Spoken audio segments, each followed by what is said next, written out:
Thank you, Gary.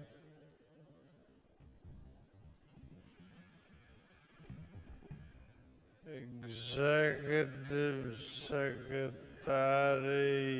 Bingbong Medialdea,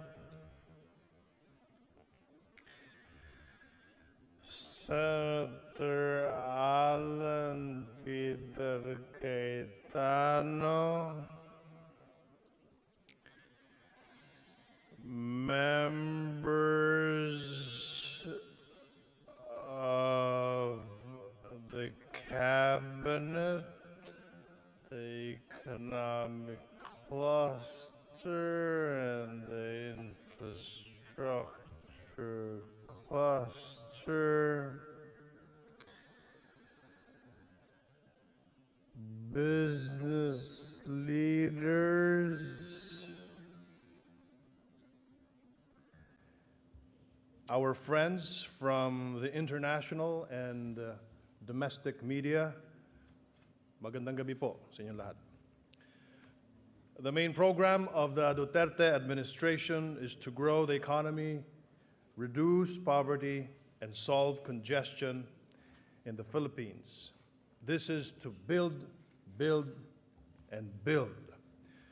Build, Build, Build is the most ambitious infrastructure program in Philippine history, driven by President Rodrigo Roa Duterte. We welcome our guests, our development partners, our foreign and local media partners, as well as we all witness together the golden age of infrastructure in the Philippines as it happens now. This is why I am very excited to open this session on Build, Build, Build. We want to show the whole world how serious the Philippine government is in pursuing game-changing projects. Hey guys, come and hang out with me as I'll be doing a day in my life. And before I step outside, I start with Mag-alala, boss. Lagi naman kaming At para mabuhay, kailangang maagap at masipag ka sa pagsikat pa lamang. Lahat ay nagmamadali patungo sa kanilang pinapasukan. Tunghayan natin ang isang bahagi ng buhay, ang tungkol sa mga taxi driver. Ang mga yan ay 24 oras sa kalye. Sila ang pinakabigas ng masa.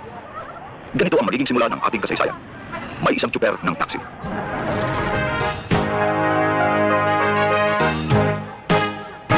Ang mga tsuper ng taxi sa madlay nagsisilbi. Kung sila ay magmaneho, ay maingat sa kalye. Ngunit may hold up kung minsan napanganib sa buhay.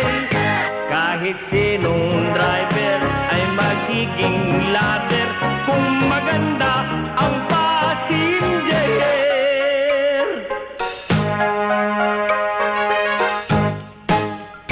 Kay bait ng ilang driver dito sa bayan natin, malayo man o malapit ay ihahati ka rin. Meron ding namang suplado, super na pusa.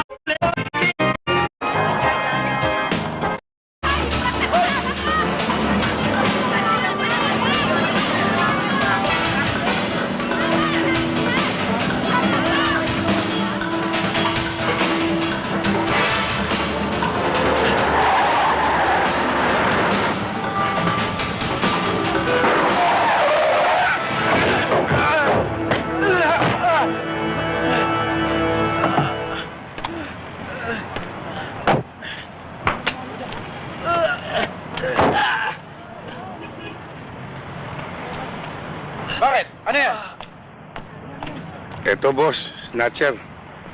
Snatcher ka, ha? Kailangan nyo?